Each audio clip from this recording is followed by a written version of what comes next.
Hello everyone, welcome back on my YouTube channel. आज के session में हम डिस्कस करेंगे एडवर्टाइजिंग एंड सेल्स प्रमोशन के बारे में। Okay, but means to say what is the mean of advertising and what is the mean of sales promotion. So start करते हैं आज का lecture. Advertising and sales promotions are the communication mix, okay, and each communication mix or communication tool has its own unique characteristics, whether we are talking about advertising and whether we are talking about the sales promotion. Start करते हैं advertising से। What is advertising? Advertising is the main form of mass communication.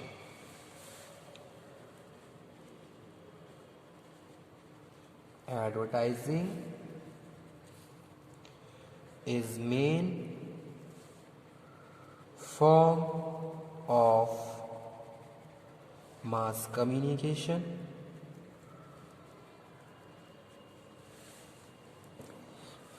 Advertising क्या है? मास communication है।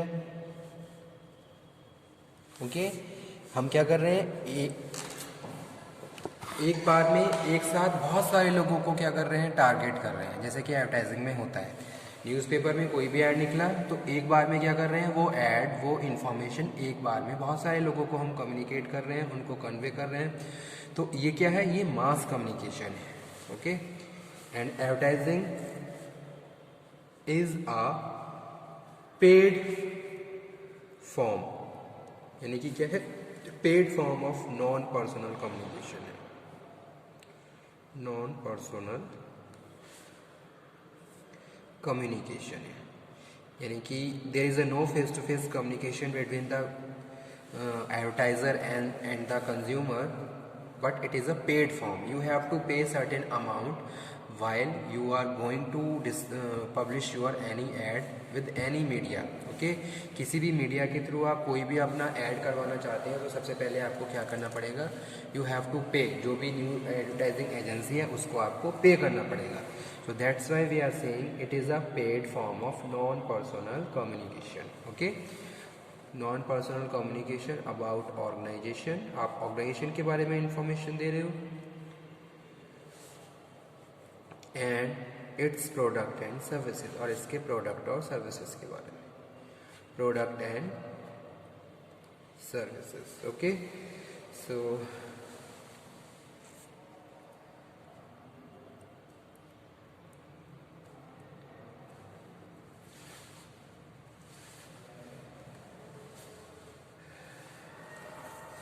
So this definition has certain points. These points are paid aspect of definition. Paid aspect of this definition. जैसे कि मैंने बताया कि भाई advertising क्या है, पेड फॉर्म है। Okay, paid aspect of this definition reflect the fact that firm has to make payment to the media for communicating the message to the audience. Okay, अब हमने जो भी मैसेज डिज़ाइन किया है उस मैसेज को हमें अपने टारगेट कस्टमर तक पहुंचाना है, तो उसके लिए हमने जो भी मीडिया सेलेक्ट किया है उसको हमें पे करना पड़ेगा। ठीक है, जो भी अमाउंट चार्ज किया जा रहा है वो अमाउंट हमें पे करना पड़ेगा, तब जाके हमारा जो भी मैसेज है, जो भी हमारी एडवर्टाइजिंग है, हमारे टारगेट कस्टमर तक पहुँचेगी।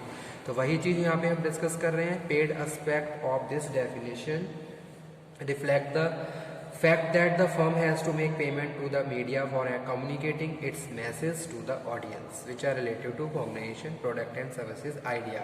कोई भी इंफॉर्मेशन हो सकती है।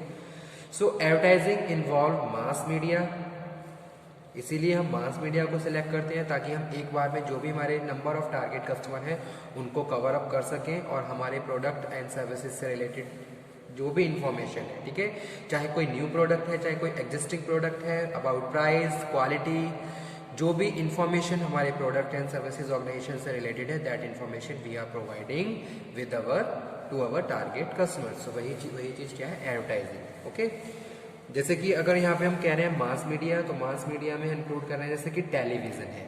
टेलीविज़न क्या है, एक मास कम्युनिकेशन का काम करता है। ओके, रेडियो है, न्यूज़पेपर है, मैगजीन है, आउटडोर डिस्प्लेज वो भी मास कम्युनिकेशन का काम करते हैं, that can transmit message to the large group of individuals at a same time. ठीक है, सेम टाइम में हम लार्ज ग्रुप ऑफ इंडिविजुअल को कवर अप कर सकते हैं। तो ये क्या है, paid aspect of this definition है। Okay, paid aspect of this definition reflect the fact that the firm has make payment to media for communicating its message to audience. Okay, second one है non personal communication. ये क्या था, paid aspect. अब second हम बात कर रहे हैं, ब्लैक पेन से लिख देता हूं, नॉन पर्सनल कम्युनिकेशन। इसका क्या मतलब है इस डेफिनेशन में, means to say there is no face to face conversation between sender and the target audience and hence there is no immediate feedback from the audience. कोई भी फेस टू फेस कम्युनिकेशन है नहीं है, तो ये चीज़ यहाँ पे मैं लिख देता हूँ, no face to face communication between sender and target audience. ठीक है, कोई फेस टू फेस कम्युनिकेशन नहीं हो रहा है और कोई फीडबैक भी नहीं है, and there is no feedback. Okay, यानी कि जो टारगेट ऑडियंस है उसके साइड से कोई भी इमीडिएट फीडबैक नहीं आ रहा है, तो इसलिए इसको हम नॉन पर्सनल कम्युनिकेशन बोल रहे हैं। ठीक है, so advertising is a non personal communication means to say there is a no face to face conversation between the advertiser या सेंडर और the target audience and there is no immediate feedback from the audience. So this is non personal communication. Third one is identified sponsor. Identified sponsor, जैसा कि हमने discuss किया था कि भाई advertising क्या है, advertising is a paid form of non personal communication about the organization, its product that is transmitted to the audience through the mass media and identified sponsor. So what is the mean of identified sponsor, means to say initiative of advertisement is taken by company itself, यानी कि जो initiative ली जा रही है यहाँ पे वो company के द्वारा सेल्फ ली जा रही है। Initiative of ad taken by company itself. Okay, in advertising company has itself,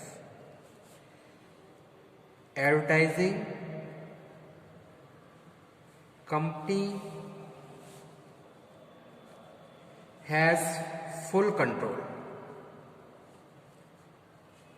over the message and channel to be used। ठीक है, जो भी मैसेज और जो भी चैनल हमने यूज किया है उस पर हमारा पूरा कंट्रोल है। That's why we are saying in this definition advertising is done by the identified sponsor. So it is the mean of identified sponsor in this definition. Okay, so advertising can be used to build up a long-term image for product and trigger quick sales. Okay, example, Coca-Cola ads are used to build image and Big Bazaar ads are weekend sales triggers quick sales. Advertising can efficiently reach geographically dispersed buyers. Certain forms of advertising can require a large budget, whereas the other forms do not require large budgets, as example newspaper. Okay, so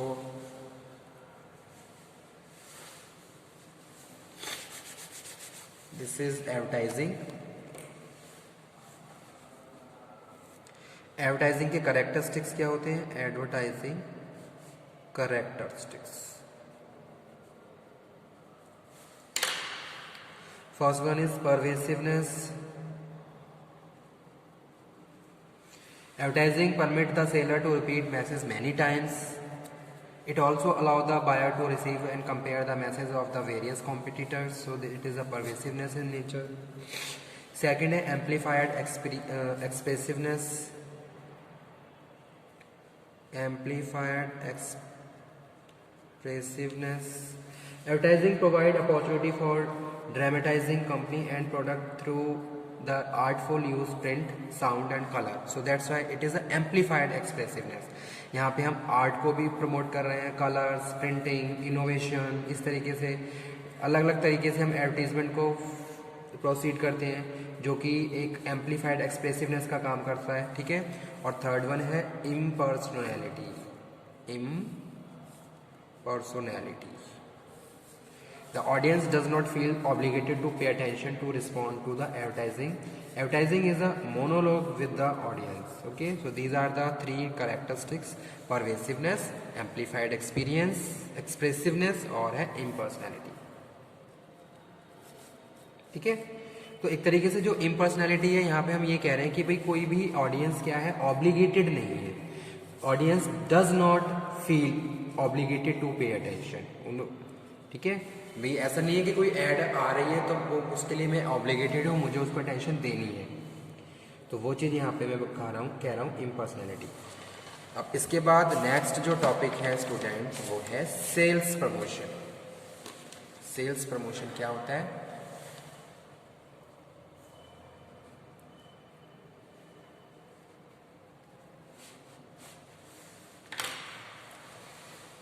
Sales promotion is direct inducement which offer extra value and incentive for the product to the sales force, distributor, ultimate consumer with the primary objective of creating immediate sales.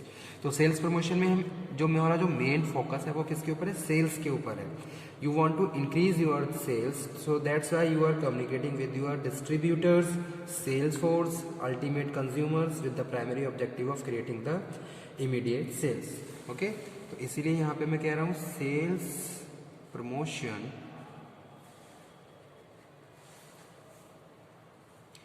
Is a direct inducement which offer an extra value and incentive for the product to sales force, distributor, ultimate consumer. Okay, these are short term incentive to encourage the sales of the product and services.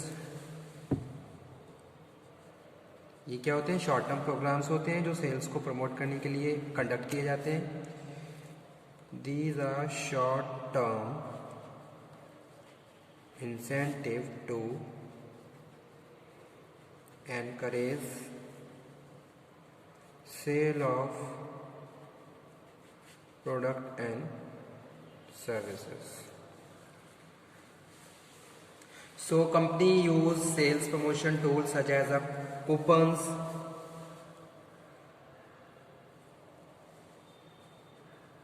company use sales promotion tool such as, जैसे कोई coupon आपको दिया गया या फिर कोई contest रखा गया है, सेल्स कॉन्टेस्ट का, जैसे सेल्स फोर्स के लिए रखा जाता है टारगेट को अचीव करने के लिए कि भाई आपने टारगेट अभी अचीव कर लिया तो आपको ये प्राइस मिलेगा, ये आपको इस तरीके से, ठीक है। या फिर premium like to draw stronger and quick buyer response. Sales promotion can be use for short term, okay, short term time के लिए यूज किया जाता है। So boost the sales. Sales promotion tool offer three different benefits. Sales promotion tool offer three benefit. क्या benefit होता है? First one क्या है? फर्स्ट वन है कम्युनिकेशन। तो तीन बेनिफिट हैं सेल्स प्रमोशन को कंडक्ट करने के। पहला है communication, communication, the gain attention and the may lead to the consumer to the product. Okay, तो हम यहाँ पे हम कम्युनिकेट कर रहे हैं, incentive, the incorporate some concession, आप कुछ कंसेशन दे रहे हो, inducement and contribution that gives value to the consumer. और थर्ड है invitation, invitation, they include different invitation to engage the transaction now। ठीक है, तो ये सारे क्या है बेनिफिट्स होते हैं किसके, सेल्स प्रमोशन के, communication with customers and the other parties, incentive आप उनको प्रोवाइड करवा रहे हो और एक तरीके से इनवाइट कर रहे हो। ठीक है, अब यहाँ पे हम बात कर रहे हैं नेक्स्ट वन जो कि है classification,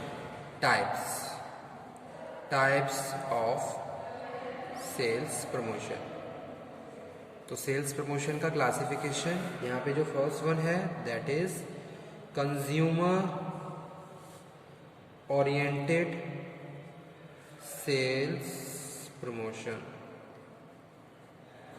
okay, in it extra incentive और value is offer to the ultimate consumer. आप कंज्यूमर के लिए क्या कर रहे हो, कुछ एक्स्ट्रा वैल्यू इंसेंटिव यहाँ पे ऐड कर रहे हो। इट इंक्लूड रिफंड्स, जैसे आपने कोई एग्जीबिशन लगा रखी है, रिफंड का आप कर रहे हो, कैश रिफंड कर रहे हो, कूपन्स दे रहे हो, फ्री सैंपल्स बांट रहे हो, फ्री गिफ्ट्स डिस्ट्रीब्यूट कर रहे हो, क्वांटिटी डिस्काउंट दे रहे हो आप। ठीक है, जैसे कि Colgate toothpaste, by one Colgate toothpaste and get one tooth brush free. तो इस तरीके से की जो प्रैक्टिसेस होती हैं उनको हम सेल्स प्रमोशन